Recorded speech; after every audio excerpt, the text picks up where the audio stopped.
It Takes Balls is brought to you by our new sponsor, D's Nuts. Yes, you heard that right. If you've never heard of them, check them out at grabdsnuts.com. But warning, these are not your grandparents' peanuts. D's Nuts has really shaken up the nut game. They're gourmet, fun, and packed with flavor. Whether you're a fan of savory flavors like ranch, sriracha, or hot cheddar, spicy like ghost pepper, or if you have a sweet tooth like me, you'll like the banana pudding. D's Nuts has something for everyone.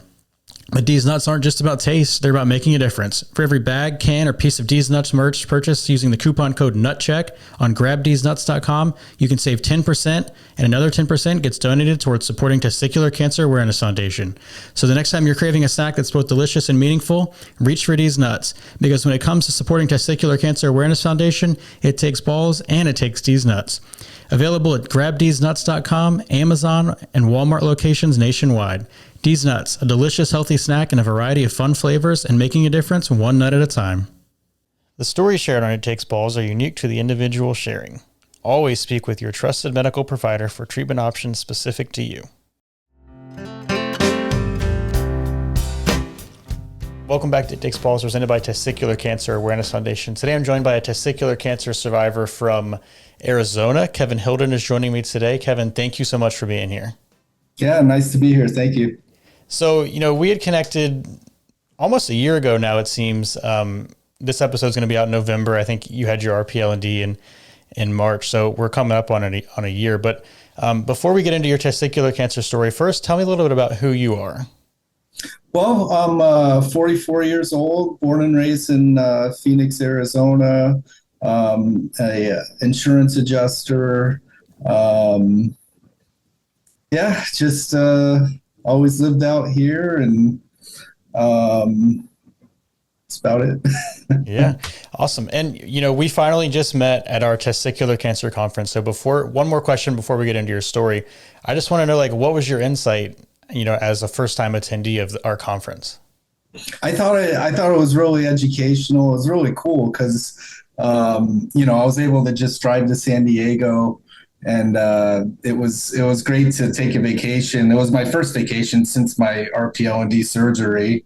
So it was kind of like a goal of mine. I'm like, oh, well, it's perfect timing. I'll probably be good by then to take a vacation. So, I did miss the first night, which I kind of regret because it looked like on the photos you guys had a lot of fun. But the conference itself was awesome. I mean, I met Dr. Masterson. He was really nice, and he gave a great speech. And just everybody. It was nice seeing, being around other people who went through what I went through and be able to talk to them, and it was a lot of fun. Yeah, well, we're glad you made it out for the day. Yeah. So let's get into your story. I know you were initially had some kind of stuff happening back in 2014, you said in your submission. So let's go back to 2014. Yeah, well, it was really weird because I always felt like there was something wrong on my left side there. And even when I was in high school, there was always some sort of pain or something. But I went to the doctor and they checked it out and said it was fine, and then I did. I was drinking with a friend at the bar. I had just one or two, but he was kind of drunk, and I don't know what happened, but he hit me down there, and after that it started hurting more. But even I ended up getting a few ultrasounds over the years, because I was concerned with things, but they always came back fine. I mean, nobody ever. I was like, are you guys sure it's not cancer? They're like, no, it's not cancer. I'm like, okay. I could definitely tell things were different down there. And then, when I noticed something was really strange in 2021, I was 41 years old, and it was weird. It was like it came back as the same size as the other one. And I'm like, hey, this is okay. Well, I guess everything's better now. But then it kept growing a little bit, and it felt a little heavier and hard. I'm like, this doesn't seem right. So I'm like, I gotta do something now, So I called around all day to find the urologist that could take me in the quickest. And I lived in Central Phoenix, and this was way out in East Mesa, but I was like, okay, yeah, I'll go there. Sounds good. And, he was a great doctor and everything. So, that was like a Friday. And then they told me they were going to have the surgery on Monday. So it was pretty quick, which I was glad because I just wanted it out of me, and the surgery went well and everything. I guess I really didn't do much research about it. All I remember, was them telling me it was 99% and there's nothing to worry about and you're going to be fine after this. And so I really didn't do much research or worry too much. And then, so I got the pathology back like a few weeks later, and they found that, they told me that it was 100% seminoma, and that, I really don't need, he said, if it was non-seminoma, you might need, chemo or something like that, but you're set. And I'm like, okay, sounds good. So, So from 2014 to 2021, you were getting ultrasounds, and it was 7 years before you finally got your orchiectomy. Yes. Wow. Yeah. I kept going back like every couple of years going, something's not right here, and kept getting the ultrasounds, and you could tell something wasn't right. I mean, but they were telling me it was. So I was like, all right. Did you have like microlithiasis or anything that, like, looking back on your chart, did you have any calcifications or anything that they can say, oh, that was there in 2015 or something? No. And I guess I never really, I don't know if that paperwork or those scans still exist. I don't have them anymore because I just figured it was fine. So, yeah. But so back to 2021, you had your orchiectomy, and they said like you were good to go, and you moved on with your life, right? yeah. There were some things I guess my urologist, he was great. I mean, with everything, but he wasn't that informative to me, I guess. I didn't know that I needed to get like routine checkups and stuff like that. Or maybe he thought I would just schedule them, but I really wasn't concerned. I thought it was over, and that the worst was behind me and that I can get on with my life. Yeah. And then was it 2023, you had some kind of symptoms come back? Yeah. That's, and even after my orchiectomy, I kind of, I got a little bit, not like a hypochondriac, but like if something was hurting, I'm like, ooh, what is this? Because after the whole, getting the orchiectomy experience and everything, like I was alert to that, but I never even knew it could like spread into your lymph nodes and into your back. I got like an MRI on my head one time and everything was fine there, but I was moving during the two hottest days of summer. It was like 119 both days in a row when I chose to move, and all my friends were helping me out, and they were sweating, but one of my friends was like, man, you're drenched in sweat. And I'm like, yeah, I don't know. It's hot outside. But looking back, I'm like, yeah, maybe there was something there, but my lower back really started hurting. And I got, I was doing like 2 ibuprofen a day. And then eventually, I mean, after a few months, I mean, I was doing all sorts of things. I was fixing up my new house and, putting concrete coating on the garage and everything, hanging TVs, lifting things. But it was hurting. I was up to probably 6 to 8 ibuprofens a day. And a couple months later, I'm like, okay, I'm going to go see my doctor. Doctor did an x-ray. He's like, yeah, you're probably just getting old. It should go away soon. I said, okay. And I called him back later on. I'm like, yeah, I think I need an MRI. So then I waited a few more weeks to get that scheduled. And then I got the MRI, and then I found out again on Friday that, that I had pretty large mass, in my whatever they call it. Retroperitoneum. Yeah, my lower back. So, and that was tough because it was Friday. My doctor called me. He's like, "Yeah, I've never seen it. It's not supposed to be there." He's like, "You need to call Mayo. You need to call MD Anderson, City of Hope. One of those places, and get in right away." And so I said, "Okay." And I tried to get through the weekend, but it just at that point, I mean, it just was so bad that I would take like 8 ibuprofens, and it still hurt. So Sunday morning, it was just so bad that my wife and my dad drove me into the Mayo Clinic, and then they did another CT scan and was just like, "Yeah, this is, testicular cancer that spread to your back." And they were great. They were the ER staff, so I wanted to like stay there, but for some reason my insurance didn't take them. So I got they basically, the Mayo Clinic set up everything for me to go over to MD Anderson way out in Gilbert. So I just, so they got me by ambulance there, and then I went into the MD Anderson in Gilbert, Arizona. And it was just, probably a few days later, they had put a PICC line in and they started the chemo. So, what was going through your head when you heard that they said it was testicular cancer, having thought that you were over that hill?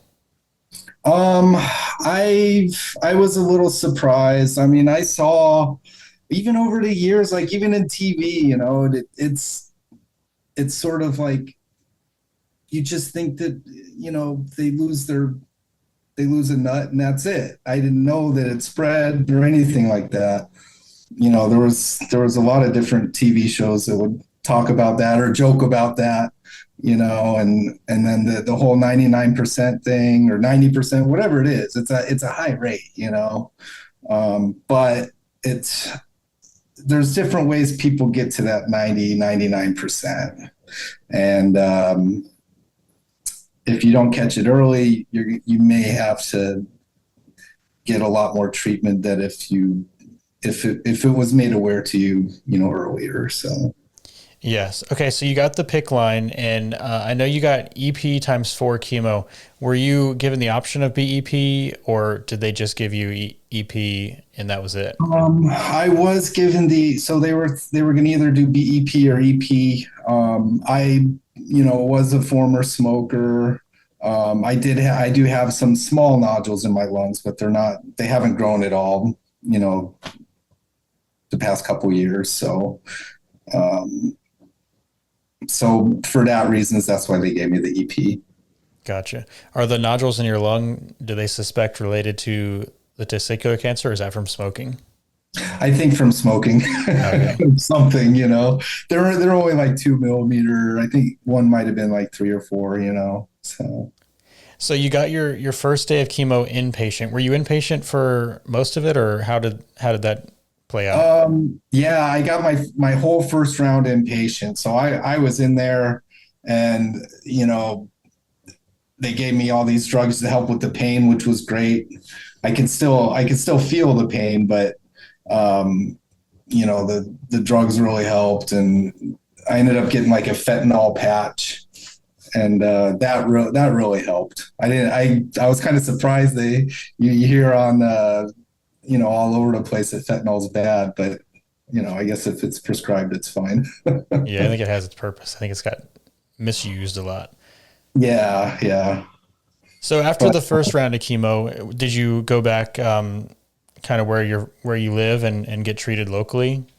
Yeah, so the first round they put the PICC line in, and I was really happy that they started it right then, because I really needed the pain to go away.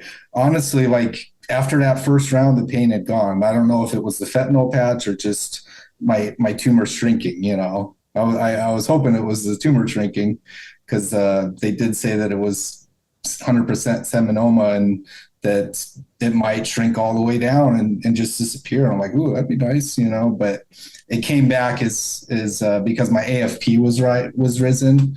It came back with like half yolk sac and half seminoma at that time, which then I was like, okay, that's something I'm gonna need chemo for. So yeah, I went through the whole first round in the hospital. I was really happy about that. Those the chemo nurses there were really great. I mean, if you treat them right, they'll treat you right. And probably not even if you treat them right, they'll still treat you right, you know. But that'd be the hope at least. yeah, yeah. So yeah, they sent me home after that though, and I recovered from that first round. I think it was like 2 weeks, 2 or 3 weeks. And at first I didn't think I was going to lose my hair because I mean, I came home and it was like a week until my hair started really falling out. And I'm like, hey, maybe I'm one of those guys that doesn't lose that, you know. But yeah, it ended up coming out in clumps in the shower, and I eventually just shaved it. So Yeah. Were you able to continue working through chemo, or did you have any like side effects that kind of kept you down? yeah, I really have a lot of respect for the guys that really have to work during chemo because I probably could have, but I wouldn't have liked doing it. I mean, it would have been tough. It definitely would have been tough. But I worked for, I guess thankfully I worked for a company with good disability benefits and other benefits. So, but yeah, I was pretty tired a lot of the time. So Yeah. It's interesting that the pathology had changed from 100% seminoma to later include yolk sac. Did they biopsy the tumor that was in your retroperitoneum, or how did they get this new pathology? yeah, so when I was in the hospital, probably like a day before they started me on the chemo, um, they did. I got on my stomach and then they had the CT scan, you know, over my back and they located it that way and just stuck a needle in there. And you know, I even with that, I could have had some other elements in it though, because they did explain to me that it's taking one portion of the tumor. There could be something on the other side that's different. So Yeah. So after the biopsies and you went back home and you started your second round, at this point you were losing your hair. What kind of side effects were you feeling second round throughout? So yeah, after my first round, not really too many side effects, just feeling a little tired, you know. Um, and then I ended up staying with MD Anderson, even though I live way like an hour away from them on the other side of Phoenix. But I just ended up doing outpatient after that. And I took it in my arm, you know, all 4 rounds. But yeah, I'd wake up at sometimes 5, 6 in the morning, and my dad would drive me all the way to Gilbert, and every day it was, you know, cisplatin in the topical side, and it was like, you know, 6 to 8 hours, and then I'd go back home. Um, I'd have to say, I did have some digestive issues. Um, you know, the steroids that they give you for the chemo were really nice because I was still hungry all the time. I mean, I didn't really lose any weight. I mean, I'd get so hungry that I'd usually get like a triple cheeseburger after after chemo, and yeah, but you want to just make sure you drink a lot of water, eat a lot of fiber through chemo because, um, I ended up getting like and I don't like talking about it, but an anal fissure, which is like a tear just from being so constipated.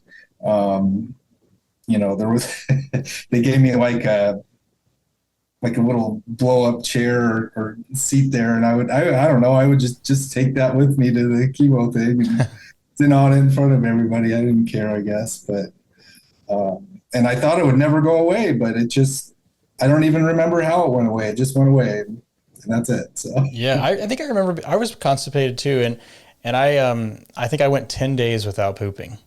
oh my gosh, Yeah. wow. I mean, Yeah. I'm usually pretty irregular. I usually go like 2 or 3 days at a time. I've Mm. definitely gone a week like on vacation, but I think 10 days during chemo is maybe my record. Wow, yeah, that's tough. I was doing like the Miralax and stuff. Yeah, they gave me a lot of that. Yeah, and I was doing that. So, okay, so after chemo ended, I know you said in your submission you had a blood clot. Was that during chemo? Yes, yeah, that was after my second round. And I was getting, I guess it was like a lot of heartburn or something right here. I don't know what it was, but you know, there was just a lot of ailments that you get, and nothing serious. But at that time, I was like, well, I need to go to the emergency room. That's what they tell me to do if I have a problem. So I went there. They got me in right away, gave me an EKG because they're like, oh, this is might be close to your heart or something. And then the doctor, the ER doctor there, gave me a CT scan, read my scan. Yeah, and he found a blood clot like on my lower lobe. Hmm. So he prescribed Eliquis, and I took that for about 6 months. But then it's not there anymore, so it did clear up, and it was in a spot that wasn't of too much concern. It was still a concern because it's a blood clot, but it was in. If you want a blood clot, it's probably you want it in this part of the lung. So Yeah, blood clots give me the heebie-jeebies. yeah, and yeah, it's just. I mean, it's chemo, so I guess that's what happens. Yeah. All right. So I know you had your RPLND. Talk about your decision to. I know you went to IU too because you're wearing the IU shirt. And Dr. Yeah. Carey, if you're listening, I'm jealous that I didn't get a shirt, but we'll talk about that another time. But yeah, talk about your decision to get your RPLND at IU. Well, I mean, it was just to accept the fact that I needed to get an RPO&D was the first step. I mean, the whole time during chemo, I'm like, please, I hope this shrinks, and everything's okay. And but it didn't. I mean, it shrunk a little bit, but not much. So I basically, I mean, I was on disability. I spent that time doing a lot of research and just getting on the internet. All that research I could have probably done, after my orchiectomy. A lot of doctors tell you, don't get on the internet, don't Google it. You're just going to scare yourself. Well, I think you should probably Google it. I mean, it's if I would have Googled it, I might have not needed an RPLND, but anyways, it was tough to stomach, but I I ended up getting or researching a lot about robotic surgery. I'm like, well, maybe I can just get robotic surgery. And then I talked to my doctor, my oncologist here about it. He's like, yeah, but it's still so big. They're going to have to cut a hole out anyways to be able to pull it out. I'm like, yeah, that's true. So, did a lot of research on robotic, but, I eventually realized I needed to get open, and, so I talked to these, I interviewed the surgeon over at MD Anderson over here. He had awesome credentials. It said, he did RPLNDs. So I, spoke with a lot of people online, like the Testicular Cancer Support Group. I even saw you interview Dr. Carey, and I just, at the end of the day, I mean, the one local here and probably around the whole country and everywhere else, they're going to do like 5 or 10 of these a year, maybe. And there's no information out there on how many of these the doctors actually do. It's really hard to get that information if you even can. But I did know that Dr. Carey did like, hundreds of these a year. So it was a lot of planning. I mean, I had to be like a travel agent for myself. Like I'm going on a vacation to Indiana, but I'm really glad I did because he was able to spare my nerves on one side, which for being such a big tumor, I'm thankful for. So.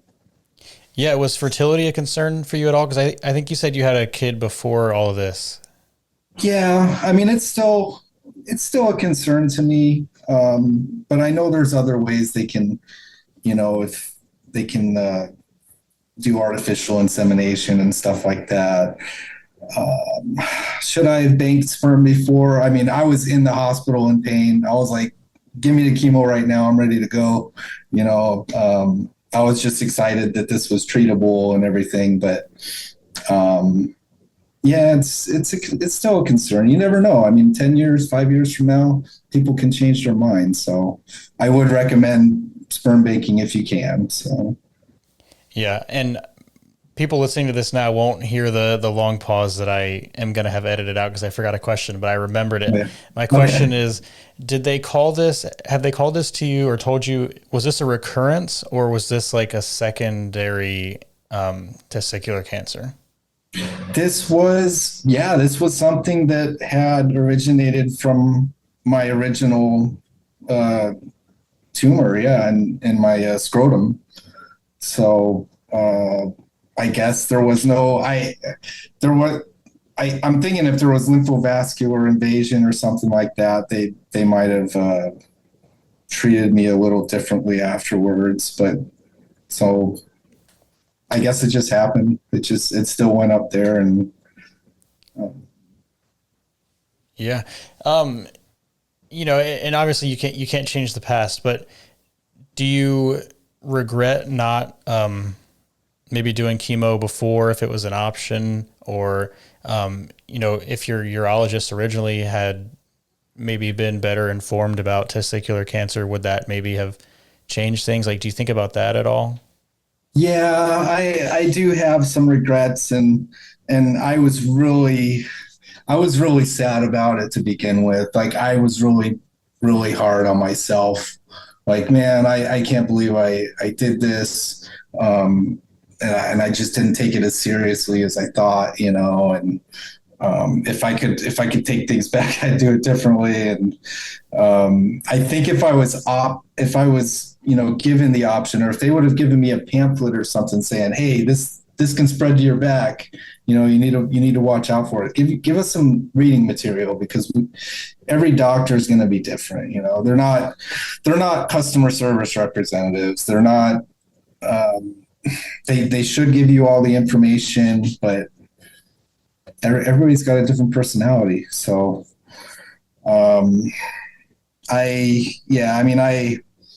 really think if I was given the option of chemo or surveillance, I would have chose surveillance, but I would have stayed on top. I would have stayed on top of it if I would have known how serious it was so that it could be caught a little bit quicker. Yeah. And, don't beat yourself up or try not to, because I mean, the important thing is that you're here now and now you got a cool scar. So. Yeah, honestly, I'm really thankful. I see life in a different way. I'm just thankful to be alive and it's definitely a journey. I mean, when the first time around, I really didn't even consider myself worthy of saying, hey, I had cancer, but yeah, you go through chemo, you go through a huge surgery. It's that you're definitely worthy after that. So. And you are, during the orchiectomy too. And they need to I think they need to start taking it more seriously. Yeah. Okay, so let's go back to the RPLND. What was the recovery like for you? Because I know when you submitted this, I think you were 2 days out of your RPLND. So now you're Yeah. almost 8 months. So how have things been? They've been, uh, I gotta say everything was great. I mean, I planned a plane ticket, I booked a plane ticket there. I was on row one, seat one, so that I didn't have to walk too much, but getting to so I went to this place that IU recommended I stay at after my surgery, after they discharged me. And I hung out there for like 5 to 7 days or something. It was rough. I wrote down exactly every time I could take the pain medicine, because I needed to take it. And it was rough, but at the same time, I was getting better every day. I probably didn't walk as much as most people did. It's hard. There were some times like in the hospital where I would just sit in the chair and just try to fall asleep there. And and but I got on that plane. It hurt. The pain was there for a long time, but it goes away eventually. You get better every day. That first probably 6 weeks though, it was just walking really slowly, trying to walk around the block just at least once a day. But now I'm 6 months out, and there's nothing really I can't do anymore. I'm basically back to normal. Yeah, that's great. Mentally, how have the last half a year been? The past 6 months, Yeah. um, just just have an appreciation for life a little bit more. Just even going to work. Like I appreciate work. I really like that.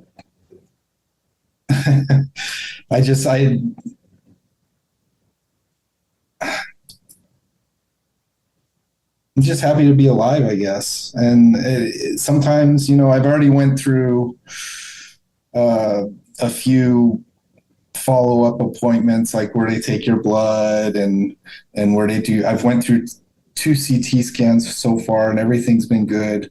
But you worry about that kind of stuff, and um, but you gotta keep just stay with the program.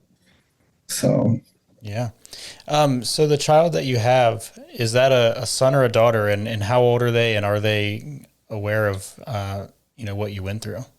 Yeah, she's my daughter, and yeah, I mean, the first time I was 16, or she was 16, and I didn't really make anybody worry about anything. I'll be fine. I was going to be fine. Um, this next time around, I mean, it's hard to not make anybody worry about it because, hey, I'm on chemo, I got no hair, and I'm going to be going in for a huge surgery. So, but yeah, it was she she took it the best she could, and she was just there for me, just as my wife was there for me, and my mom was there for me too. My mom and wife both came with me to Indiana. They both stayed there with me. Um, if I woke up in the middle of the night, my mom or my wife would be there just so like, hey, what do you need? What do you need? And it's like, wow, I'm really, you realize uh, how thankful you are for the people around you that are there for you. So Yeah, it sounds like you had a great support system. yeah, yeah. What's next for you? You're in the 5 year surveillance period. Is raising awareness something that you're interested in doing, or are you kind of just going to keep it to yourself? Both are fine, but what's the outlook for you?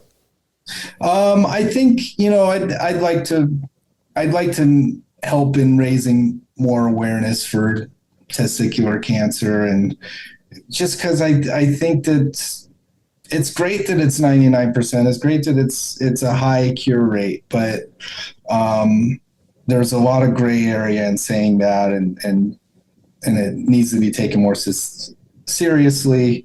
Yeah, I mean, I'd like to raise more awareness, and that's why I wanted to do this interview today too, because there's a lot of people out there going through what I went through, and I want them to know that they're gonna be okay. You got to stay on top of things though. If they tell you you need chemo or you need an RPLND, you got to do it, whether you're scared or not. Go in there, just get it done. Don't